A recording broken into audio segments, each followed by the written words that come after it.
I am Charlotte Katzman Zipursky, born Charlotte June Katzman on the 22nd of June 1928 at noon on a Friday with the stockyard whistle, which indicated lunchtime for the workers in the stockyards. Stockyards were South Omaha. They were a very big presence in the city of Omaha.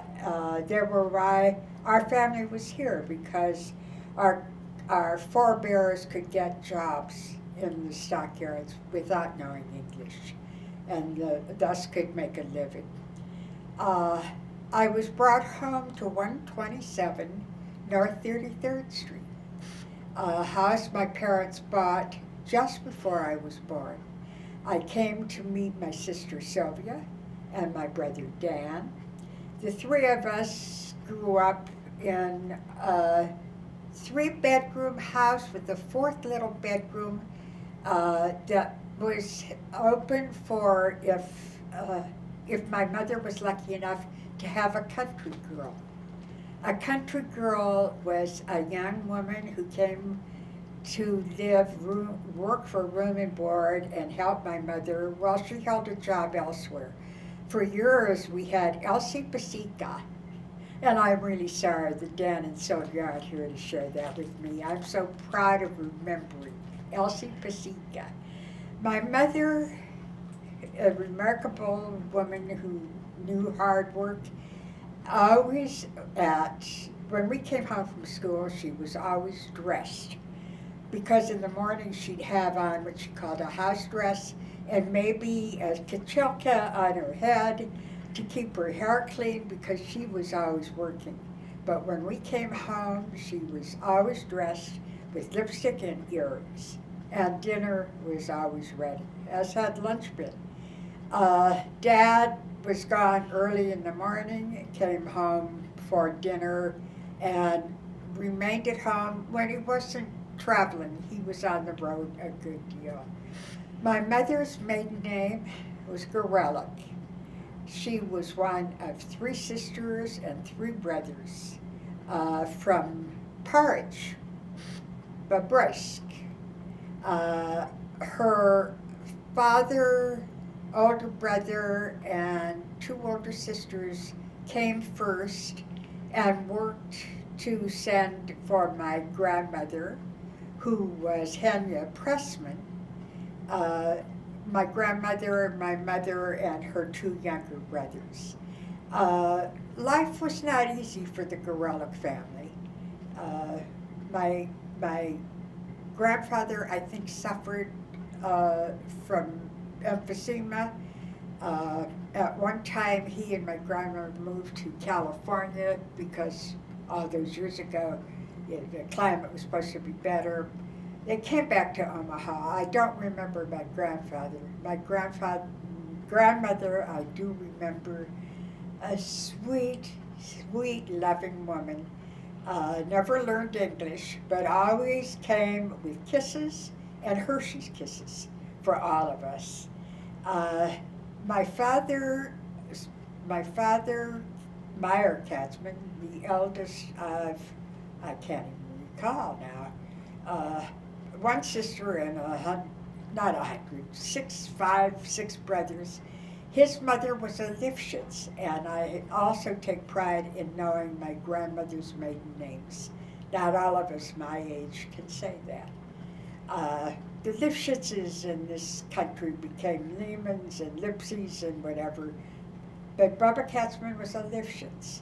Melach Katzman, my grandfather, so named Melach the king, was treated that way by my grandmother and essentially by his children as well, but always by my grandmother. He took precedence over her own children. I don't remember that grandmother with the same affection that I remember Bubba Gorella. But then I didn't get the sweet kisses and the Hershey kisses either.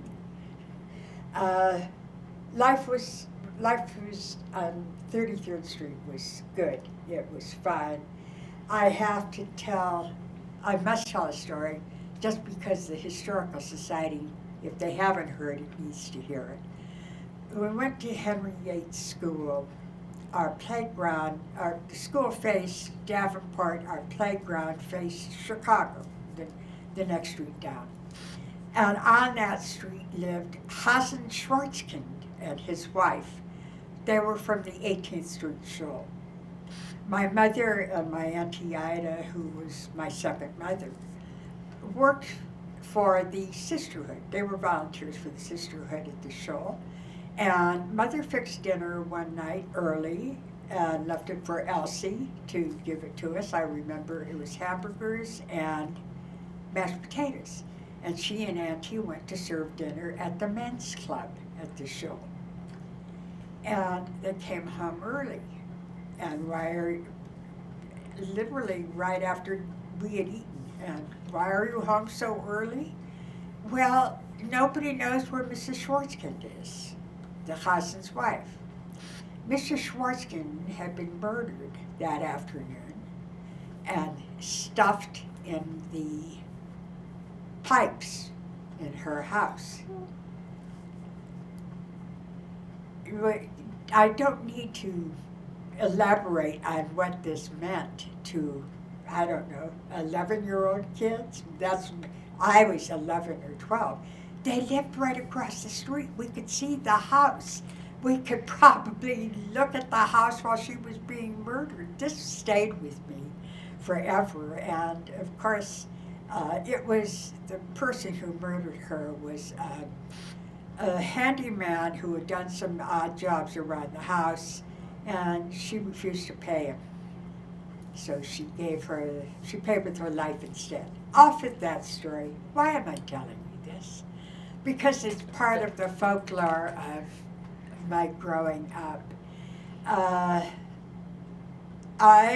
had to perform because my sister, especially my sister, was really an achiever academically. My brother was no slouch, and I'm following. So what the expectations were high, the bar was set high, and I did the best I could, and I was okay. And I was okay in grade school, certainly. I sang in the chorus. I was never a listening bird. Nor I always sang. We had Golden Spike Days.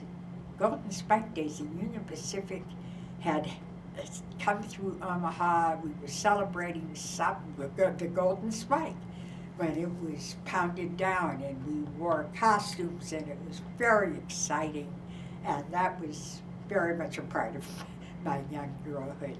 Central High was nothing short of wonderful. I had a great time. I had 8 friends. We formed our own little club. We weren't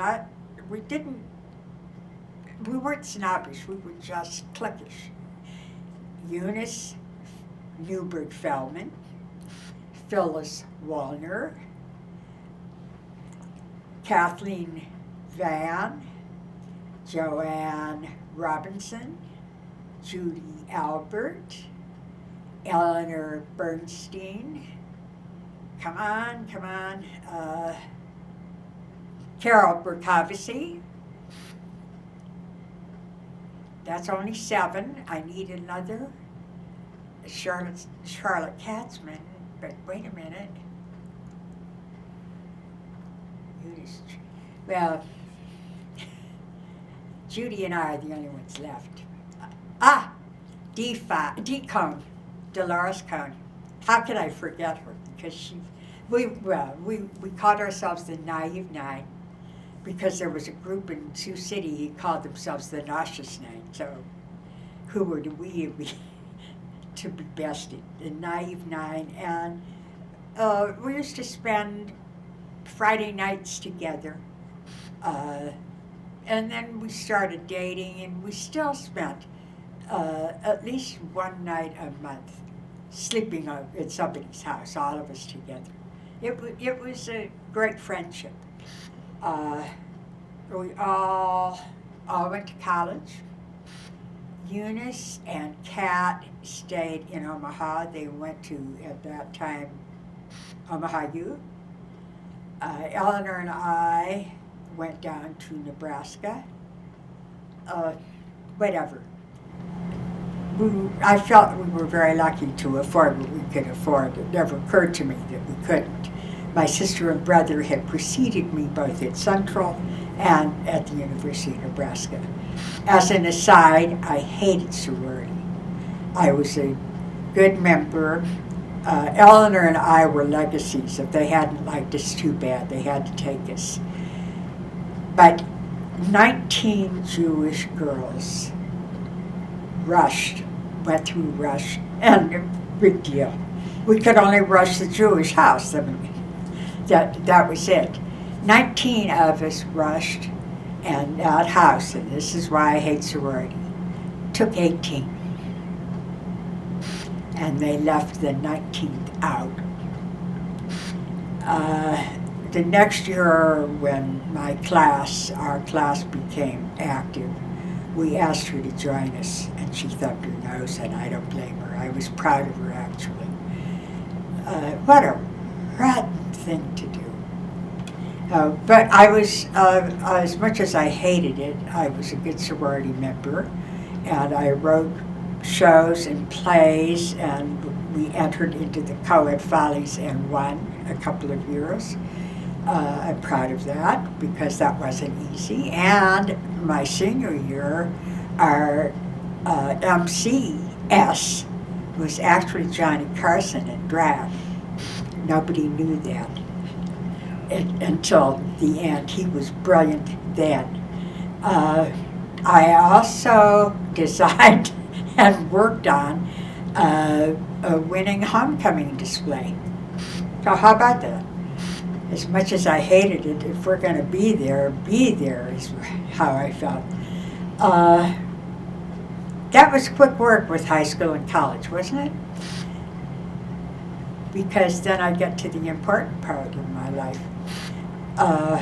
Graduated in January or February, whenever graduation was. I graduated early. I was ready. I wanted out. And if I'm not mistaken, Irving, then Vietzer, and Bruce Rosen, all three of us started, I think, kindergarten together and graduated at the same time. They went on to fruitful careers. I went on to, what the heck am I going to do now? And managed to fritter away several months until such time, again in June 24th, Tuesday's the 27th, Monday's the 26th, Sunday's the 25th, June 25th, I laid eyes on Morty Zipursky. My parents were having a prenuptial party for Eleanor, my cousin Eleanor, and Leon. And Marley came up from Dallas to stand up with Leon. And my mother said, on Friday night, Auntie had a party and I had gone home. And Mother, on Saturday morning, said to me, I met the nicest boy. I had never heard that from my mother. The nicest boy, that was Marley. That was Marley. He and I met on Sunday. It was just a hello, a hi, because I was busy. And the rehearsal dinner, I guess we really, really noticed each other. So we met on June, what did I say, 24th, 25th, and we were married on November 11th. And he was in Dallas and I was in Omaha, and we didn't use the telephone, but we got the letters to prove it.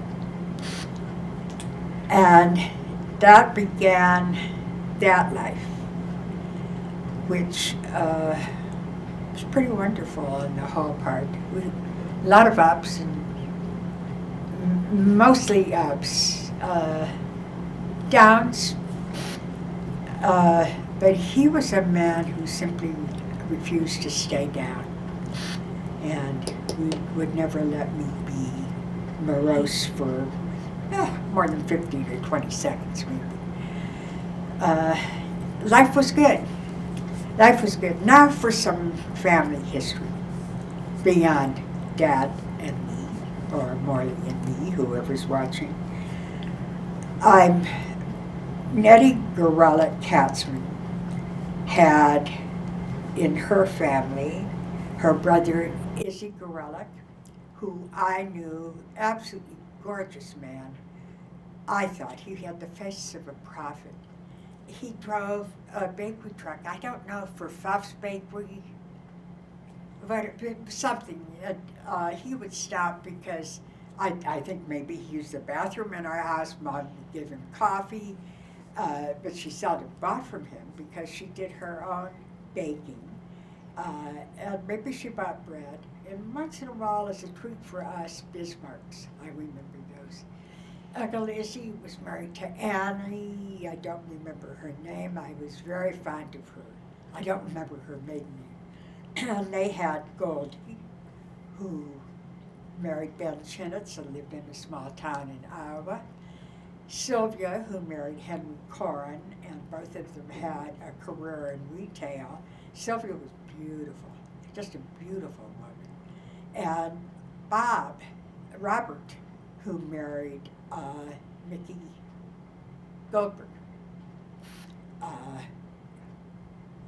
That was Uncle Izzy. Next came Aunt Sophie, also, I think, a beautiful woman. I knew her barely. She lived in New York and then in California, and I knew her just from a couple of visits. She married Sam Margolin, and they lived, they ended up in California, and she had Helen, who became Helma because her son Robert, you're noticing a trend here, 2 Roberts so far. Robert married Helen, so Helen Margolin became Helma, and then Norman, and then Rossi. Rossi married the original Dr. Moon, I think. He levitated. After Aunt Sophie came Auntie Ida, my Aunt Ida Bernstein, who she and my mother were the closest sisters I ever knew until my sister and me. But she was like a second mother. They lived just 2 blocks from us, and our parents were very close. Uncle Jake and Auntie Ida and my dad and mother, they were very close. They were very close, and they were good for one another. Auntie had 4 children: David, Robert, there we go, is that the 3rd Robert? Sylvia, that's the 2nd Sylvia. No, it's the 3rd Sylvia, actually, in age, and Eleanor. Eleanor and I were 10 days apart and grew up like sisters. Two blocks and 10 days apart. After Auntie Ida came Nettie, my mother, and I told you that there was Sylvia, Dan, and Charlotte. And then 2 younger brothers, Louis and Jack. Louis was, he was our downtown character. He was the oldest man in the state of Nebraska drafted in World War II because he wasn't married.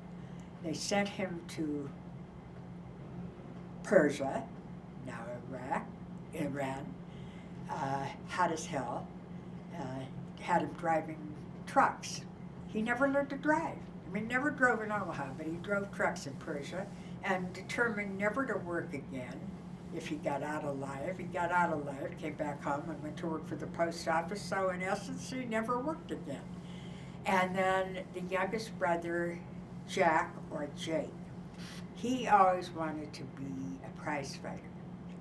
My grandmother would have killed him, so he fought under an assumed name. Uncle Louis also wanted to be a fighter, but he knew better. He used to want to watch his brother, and he wanted to usher at the fight so he could get in for nothing. And he was told by management, if you usher for the fights, you usher for the opera.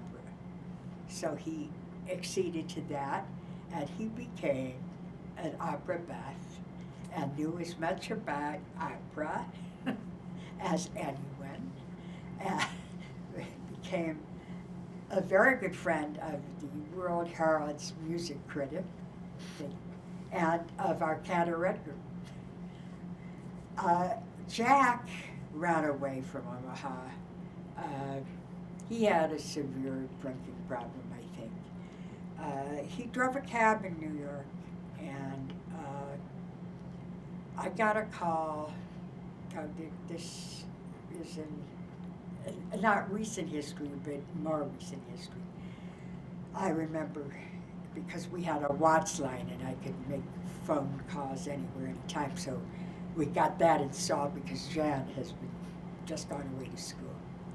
But I got a call from Uncle Louie that he had a call from the New York police that Jack was found in his hotel room.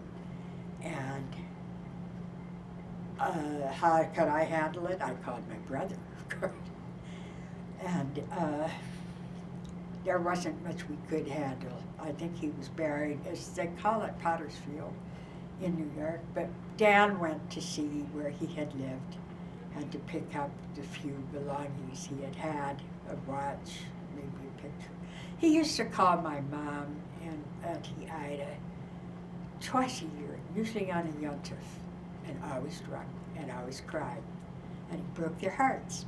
But I'm sure every family has Uncle Jack's.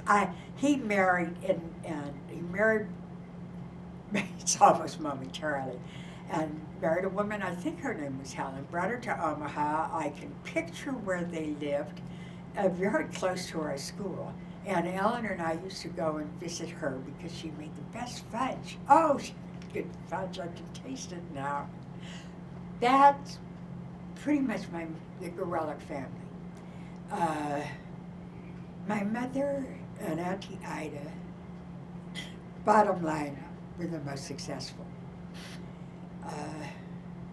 They lived the best lives.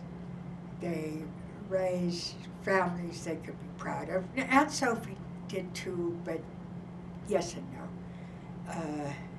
And Uncle Lizzie certainly could be proud of his family. There was heartache in everybody's family, I guess. And then there's my dad's family. And I knew them well when I was a small child. There was always friction. My grandmother, my Bubba Katzman, made trouble among her children, with her own siblings. It was just the nature of the woman. My mother would tell you, or tell me, that she was an incredible barrier, and she was very strong. But I, who had had real heartache with very late miscarriages, 8-month miscarriages. Second one was here in Omaha, and I was in the hospital because I had delivered it. They kept me there for a day or two. And my grandmother came to see me and said, in words of comfort, "This happened to me, I was out in the field 20 minutes, okay." That was my comfort from my grandmother. And so there wasn't a lot, there was respect because I adored my father, and this was his mother, his family, so they got our respect.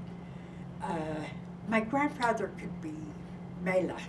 He could be more inviting. He used to call me Schwarze Katz, which I took when I was little as to be, in case you don't know, kids, it's black cat. Because I was swart, I was dark. And Katz, I was a little Katzman, but I don't think that was it. I just think for like a kid. My father's family, he had an older brother, but he died. That was in Russia still. My grandfather left the family in Russia and came to Omaha because he had a sister here. Hayas sent him here, but he had a sister, Riva Gorelick, who was already here. My grandfather came, worked for a couple of years, and sent for my grandmother and her children. My father, his brother Philip, who was later drummed out of the family. I always forget him. His brother David, then Clara, Hasha, the only daughter, then Julius, then Sam. Maurice was born here in the States. I think he was an oops. I'm convinced he was an oops because I think it was 18 or 20 years younger than my father. My father they put him in 6th grade and determined that he was ready for high school. His father had sent him an English-Russian dictionary. And so he was taken out of the Cheder and put in school Russian. And from Russian, he taught himself the English from the dictionary. So when he landed, he could understand.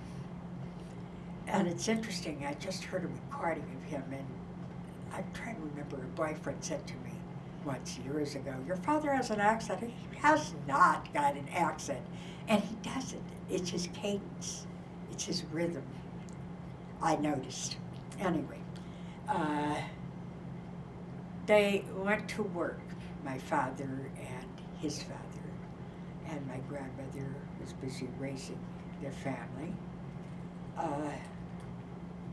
There was a terrible rupture in the family because every time a brother got old enough to come into the business, my father peeled off a piece of his holding to give the brother an interest in the business. And so when my brother and my brother-in-law came along, and my father's brothers were not the least bit interested in doing that, give them yours, he was told. He decided, with my mother's encouragement, just to get out, and he did.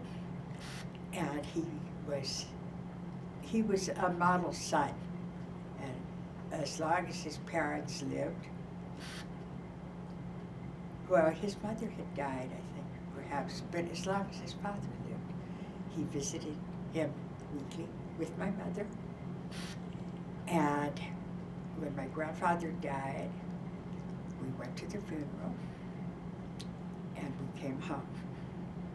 And the phone rang when we came home, and my brother answered, and it's Auntie Riva, my grandfather's sister. And Auntie Riva said, "Daniel, where is Mayor? They're waiting for him." And Daniel said, "Auntie Riva, tell them not to wait. Mayor won't be here." And she said, "You better come get me." And she came and sat shiva with my father, who sat his own shiva. And from the time he divorced his family, that's exactly what he did. He divorced his family. They were no longer his or his brother's. That was it. I'm sure it's happened in other families. I try to be as honest as I can be about it. I hold no grudges against any of my cousins. I don't know them. Sylvia and Dan and I were the eldest of the grandchildren, of course. Not by much. Pauline, I know her as Pauline. Paula Albert lives in my building. I see her, we're very friendly. Hello, how are you? We're strangers. I think her sister Betty lives somewhere close by, and I would know her because she's a picture of her mother. And interestingly enough, my daughter-in-law Sally is a Chamber, as is Paula's grandfather. So related, and I tell Sally she's got it both ways. But it's too bad, perhaps, but it's simply the way we grew up, and I don't know anything else.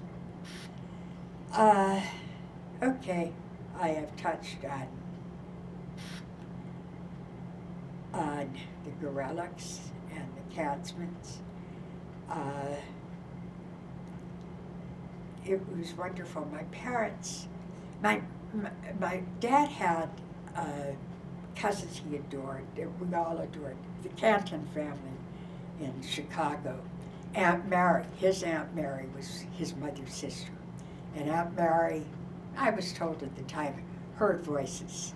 I didn't care. She heard my voice. And she was the antithesis on my grandmother. She was sweet, she was interested, she smiled. And Uncle Ara, her husband, was actually my mother's cousin. So, and Uncle Ara was a painter and a big bluff guy. Oh, I can tell. You can tell I loved him. We all did. And Uncle Ara and Aunt Mary would come to visit, and they often stayed with us. And then Uncle Ara would paint my parents' house for them, or paint the Bernstein's house for them, and then they'd play pinochle all night. He and Dad and Uncle Jake. Their children were Anne and Hal and Hilda. And gorgeous woman who married a guy who looked like Milton Berle, who changed his name from Meyer Finkelstein to Meyer Fink to Michael Field. You like it? Anne had been a court reporter. Hilda was Sylvia's age, and they were very good friends. I don't know, we just stayed close with them. And they were here. Aunt Mary and Uncle Ara were gone. They had died. And Hilda and Anne and Hal were here for a party we had for my parents, just a family party for their anniversary. And Hal mentioned something about our cousin Abby. And I asked, who's our cousin Abby? And he said, our cousin Abby in Montreal. No, really? Well, this is my grandmother Lifshitz's family, the Lifsons in Montreal. And so this was August 1st. Labor Day weekend, Hal and Anne and Hilda had put together a reunion in Chicago for our precious little family, the Meyer-Katzman family, and all of those cousins. It was nothing short of wonderful. Some of them, I think, are still in touch. Nice? Yeah. Okay. Good. There are good stories to be had in the family. My father was a risk taker. And actually, I think it was his belief in himself and my mother's belief in him. It came as a surprise to my brother when Sylvia and I let him know that Dad never made a step without consulting Mother. It was quiet, it was private, but she always had a say. Not necessarily would he listen, but she always had a say in what he chose to do. Meyer and Nettie Katzman were married August 1st, 1920. Sylvia was born May 21st, 1921. Just made it. They were married, it was probably in the South Omaha Shoal. That's where they met. My parents met at the South Omaha Shoal. But remember I said the Stockyards were a big presence in Omaha. Well, my grandparents lived on 24th and F for as long as I can, well, for many years. I can remember when they moved. But we visited there every Friday night and every Sunday afternoon for all my growing up years. So when when they were burning the mortgage at the South Omaha Shoal, my mother was part of the program. She sang. She was a singer. And my father caught sight of her. And my father, believe it or not, was very shy, but he had somebody introduce them. And that's how they met. They were not married until after his Army service. Dad was in the Army. Proud. Oh my God, that man was proud of his Army service. And loved, his favorite picture was taken in his uniform. We he was in the medical corps and never went overseas, thank goodness. He was in Texas, and he always swore that he ruined his eyesight by insisting on reading in the barracks with a single bulb hanging in the middle for light. But they married when he got out of the service, and they married that August because my mother's parents were moving to California and were certainly not going to leave a single daughter behind. They lived in South Omaha, and Sylvia and Dan went to grade school in South Omaha, and they moved, as I mentioned before, just before I was born, because I was an Omaha child. I had never lived in South Omaha. My parents had 60 years of marriage, and they were good. My parents were a model couple, not like television couples. Mother felt that in her day, yeah, there was certainly no Me Too movement. Women were subservient. She was never subservient, but she would always, she would make sure Dad got the acknowledgement, the recognition, that we all knew who was boss. My mother also never hit, but boy could she pinch. Nothing hurts quite so much as on the back of your arm, which is one way to keep you quiet in public. And I remember an admonition: I was never, ever, ever to correct my parents in public. I was never to question what they said in public. And I guess I never got any pictures for that because I was scared to death to do so. And I can see why. I can see why they felt that way. What can I tell you? Dad worked, he worked 5 days a week. On Saturday, he would take my mother, Auntie Ida, who was not I won't call her a dressmaker, she was a couturier, because she could design without patterns. She could have a mannequin and drape fabric on a mannequin and go from there. So Mom used to say that Ida was a genius with her hands. She had a small factory going. She had 3 or 4 women working in a sunroom on the second floor of her house, and had some of Omaha's wealthiest, most regal women as her customers, and would do a man's wife and also his mistress. So she took a lot of secrets with her. On Saturday, she and Mother, after they had fed their families at noon, would go downtown. Remember downtown? And buy what Auntie needed, fabric. So I loved Mr. Wolfson. I've got to believe. I just stumbled. So, whatever. That's beside the point. City Tomatora was at the JCC on 20th and Dodge. That JCC that played a really big part in the lives of all Jewish kids who went to Central, certainly. There were Jewish kids who went to Tech and went to Benson. Some went to South, I think, probably. I know they did. I think Dick Martin went to South, I'm not sure, but whatever.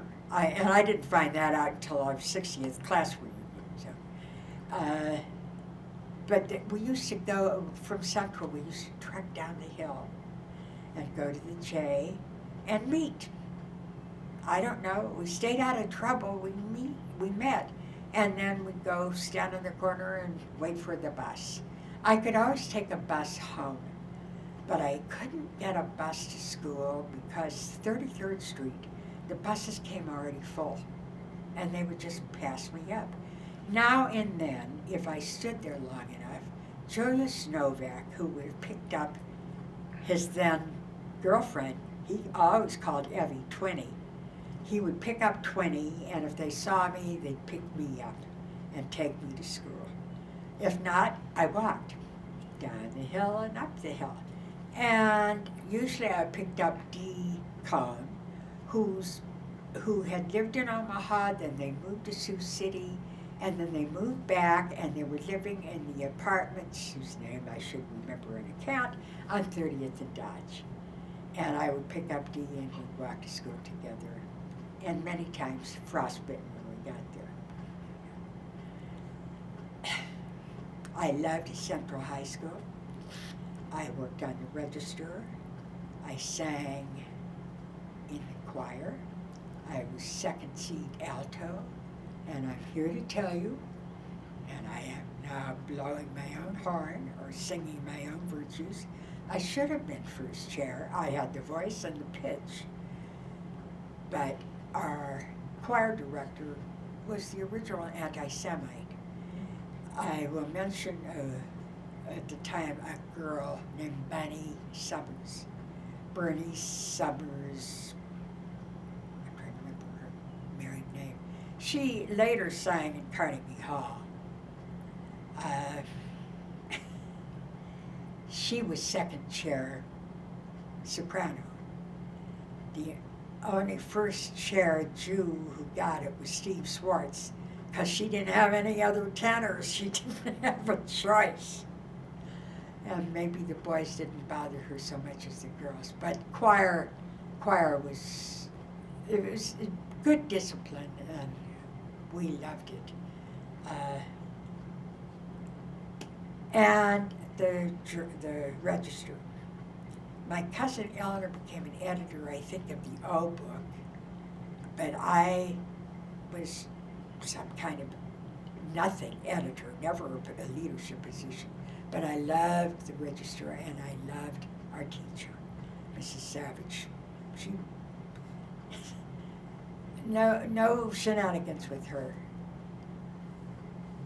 They were good teachers. We were very lucky. Eleanor and I got caught smoking. Don't tell our mothers. It was Virginia Lee Pratt who took us in and let us have it. And we didn't do that again. Phyllis Greenberg and Jerry, daughter of Pants and Sarah Cohn, Jerry Cohn, taught Eleanor and me how to smoke.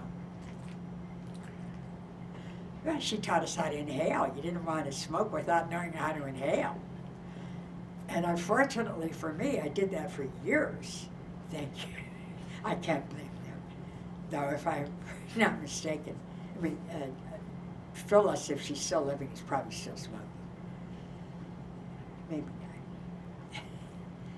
not. Marley and I met in June, married in November.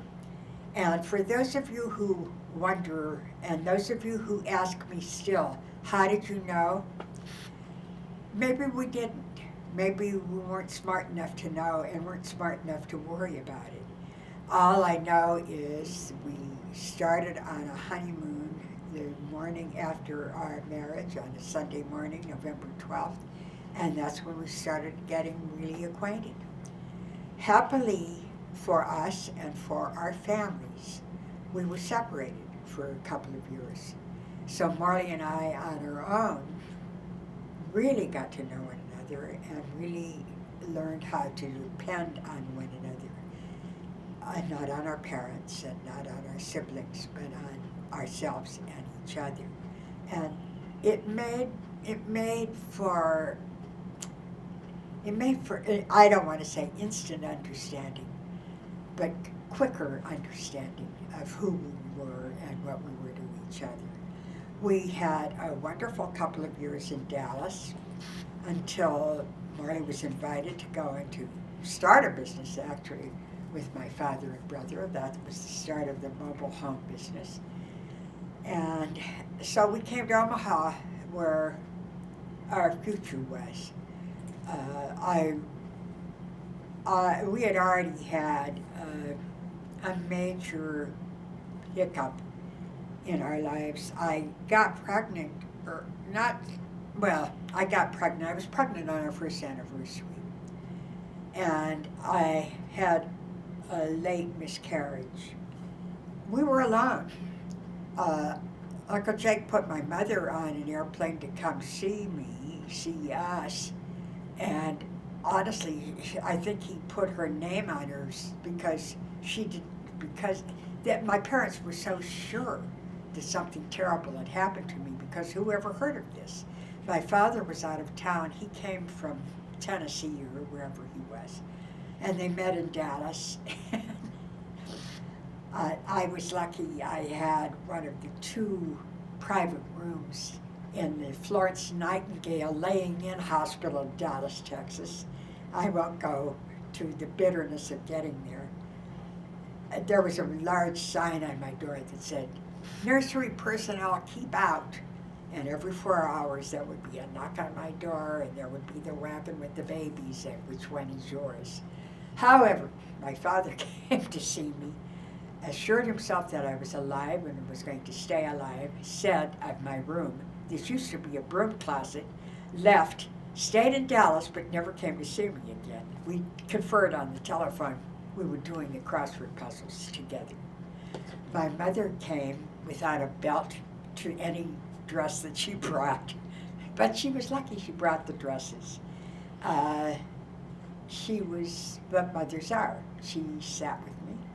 And then, because we had been preparing to move to a larger apartment and one with a washer and dryer because we were going to be doing diapers, I had started packing up. We were really ready to move, and Mom unpacked us.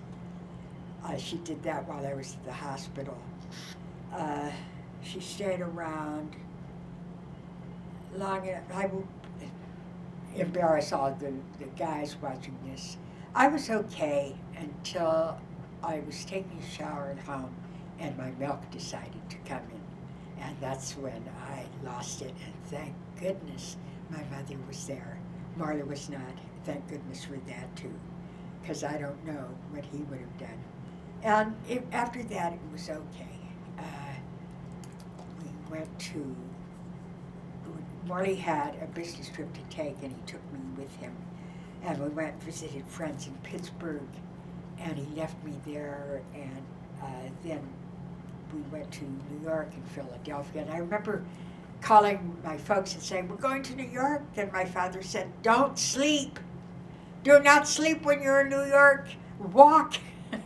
And that's what I did. I only slept when Marley did.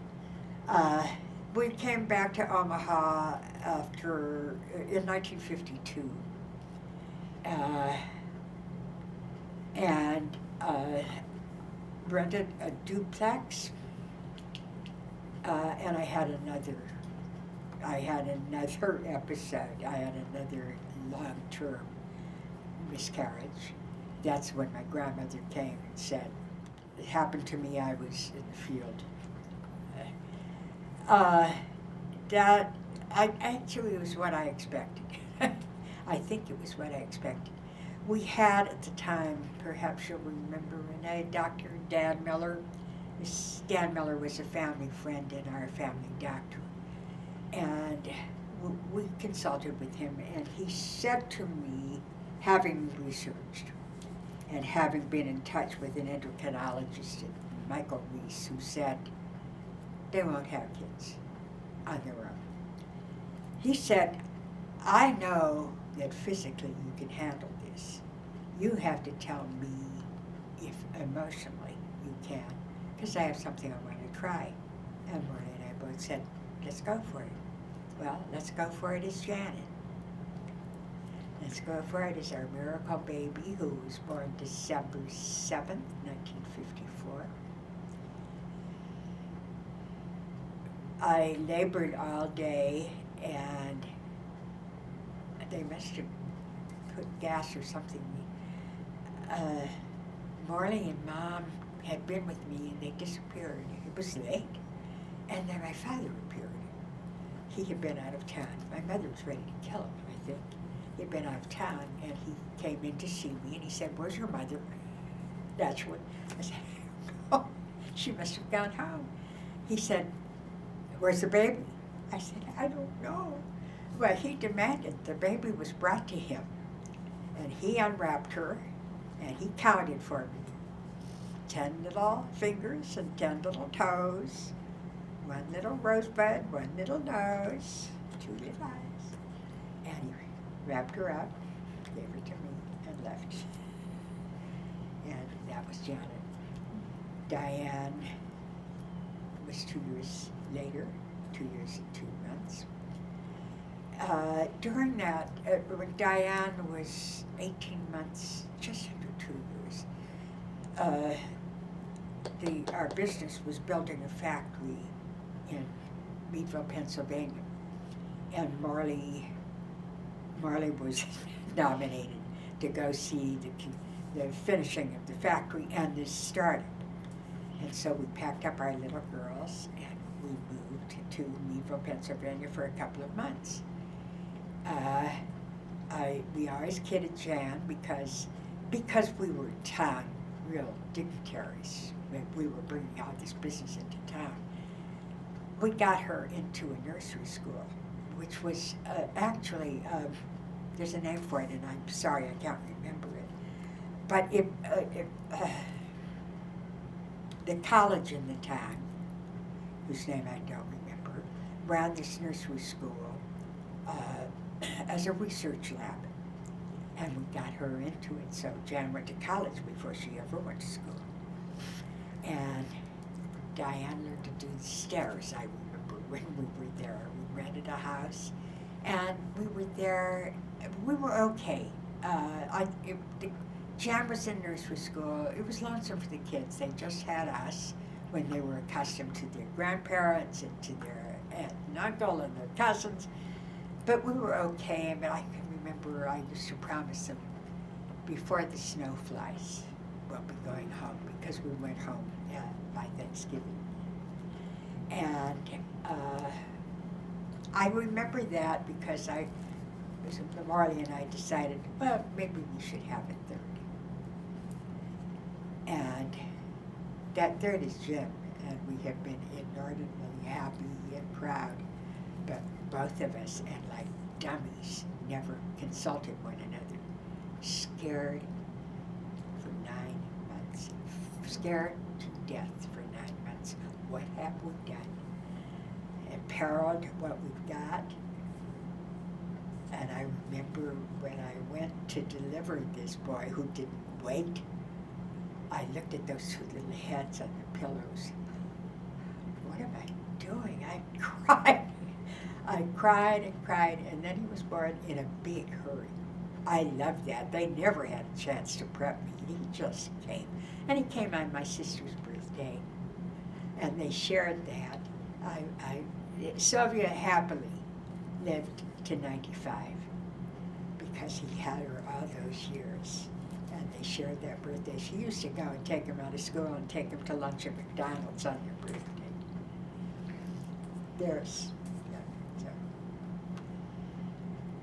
That was part of it. That was part of a very big part of it. And I'm happy with our 3 kids. We couldn't have been more blessed. We were blessed, Marley and I, with our wonderful children. And in most respects, our wonderful children picked wonderful mates. Not bad, not bad. We've been very pleased with our family. And I'm very, very pleased, satisfied, gratified with our grandchildren. First there's Matthew David, named directly after Meyer Katzman, and Doris Zipursky. Matthew David was born when I was 55. So there are all those years between us, kid. He and I became very good friends when his brother Zachary was born. And Jan turned mad. Even I came to help her through her pregnancy, through her delivery, or the last week she was pregnant with Matt. I didn't come until Zach was born, but when he was born, Matt became mine, and we really got to be pals. Good friends, he and I. And then Diane gave us Rachel, and the same situation. And I was there. They were in Washington, and I was in California when Rachel was born. But I was there when she came home from the hospital, and I was there to hold her in the window because she was turning yellow, and we didn't want to go back for the lights in the hospital, so we used the sunlight and stayed with her mommy. And then when Elisa was born, Rachel and I got to be really good friends, giving mommy a chance with Elisa. And then the twins were born here in Omaha. Aaron first, Naomi right after him. I heard them cry on the phone, raced to the hospital, and was handed a child. Grandma Schamberg was handed the other child. How lucky is that? One for each of us. Whatever. I feel my own relationship with each one of my grandchildren. What Matt and I have, total honesty, and he's been treated as if he were a son, not a grandson, by me, which isn't fair perhaps, but it's just the way it is. Zachary, my hunt, my beauty, I adore this man. And there's so much that we share in interest and in loving. What do I have to say about my granddaughters? Rachel, the beauty. Rachel, the nature of honey, sweet, beautiful. And Elisa, the world beater. She's going to beat this world into the shape it's got to be, and smart and powerful. Yeah, that's my Elisa. And then there is Aaron, the twin I didn't get to hold first. Aaron, my Renaissance man who can do anything, but who has a loving spirit and a loving nature like no other. And then there's Naomi, heart of my heart. I think I understand her well, maybe best. I don't know, but I got her first. And she is my last of that generation. And I've been exceedingly lucky to know all of my grandchildren as well as I do. And I give their parents high marks for letting Pops and me through to the kids. Happily with Aaron and Naomi, because they live so close. As they were growing up, we did have our innings with them when there were no parents allowed or no parents around. One of my favorite stories about Naomi, and I've got to save this for perpetuity. Sally was at a meeting. Jim was in Warsaw, or Austria. He was in Vienna, I think. And they had a dinner meeting and asked Marley and me if we would take the kids. And of course, I mean, it was tough duty, but we did it. We took them, and we were having dinner when someone who knew the children, I did not know that person, stopped at our table and said, "Hello," and Naomi responded. And the woman said, "Where are your folks?" And Naomi said, "My mother's at a meeting, My dad is in Vienna. Oh, really? What for? About 10 days. You love it? I loved it. I have to remind Naomi that she did that. But I thought if anybody put somebody in her place, that was my kid. None of your business, lady. What for? So, grandchildren, you have been all we could have asked of you. Please know that. And you know what I curse you with? You should have children and grandchildren just like ours. Because it is, I'm not bragging, it's just the way it is. It is. I've been proud. A very good friend of mine, her name was Esther Cannon, taught me when I was a lot younger. She said, you've got to be your kid's best press agent, because the minute your kid missteps, you don't want them to say, even his mother says he's a rotten kid. So, I don't brag about my kids, but never has anybody heard anything bad about them. But I'm lucky. There's been nothing bad to say about them. I have had some really good friends in my lifetime. And it's interesting with Marley. Among our very good friend, his brother, Alvin, Marley's brother, is 5 years younger. He lived at home through school. I mean, Marley left home when he was 18. He joined the Navy during the war, when he had to have his parents' permission for that, and then he went away to school. His brother Alvin went to college and to med school in Winnipeg, and then married a Winnipeg woman, and did his first years. Well, no, he did his residencies elsewhere, but then he was back in Winnipeg and always remained in Canada. We got to be really good friends when we wintered together in California. And Alvin's wife, Frida, I adored that woman. She died of ALS. I don't even know how many years ago. Tough. Alvin said Marley and I commuted because we were there every month. They lived in Toronto, and we were there every month. I really was crazy about her. Happily for Alvin, he has a wonderful woman. Ayala is also widowed, and I love it. She's very active.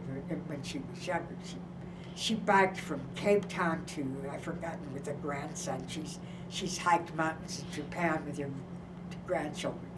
But Alvin wanted to introduce her to his friends. This was in Toronto. And so he arranged a dinner party at home, and she didn't show. And she didn't show. And finally the bell rang, and there was this person there. And she said, it's me, Alvin, it's Ayala. He didn't recognize her. Why? She had fallen off of her bike, or had an accident with her bike the day before, and so went to a makeup artist to do her face so she could meet her friends. And he didn't recognize her with makeup. And she's terrific. And we are, Alvin, I suppose, was Marley's closest after me, after the kids. You know, it was a matter of not seeing. I always called him Kid. And Alvin and Marley's dad, I always turned to Marley for business advice. Didn't make a move, really, without Marley's advice. Good. That's good stuff, isn't it? Where am I? Telling my grandchildren how I adore them. They're worthy. They're worthy of it. And I'm Shashi, by the way. I was never, when Matt was born, my mother was Bubby to Janet, to Matt's mother. but Sydney had a Baba. I don't know how they pronounce it in Canada. It's not Bubby. And Sydney's mother. How many bubbies does a kid need? I mean, Bubby, I'd be Bubby. So, Janet, my Yiddish name or Hebrew name, my Hebrew name is Hasia, Hasha in Yiddish. Was my grandmother, the one I didn't like, called me Chachi. So I used to sign things, nickname. So I'd sign it C-H-A-Z. Chaz, Shash, but I became Shashi. Somehow it became Shashi. So Janet decided if my grandmother called me that, my grandson should. And so all the kids and in-law kids, I'm Shashi to all of them.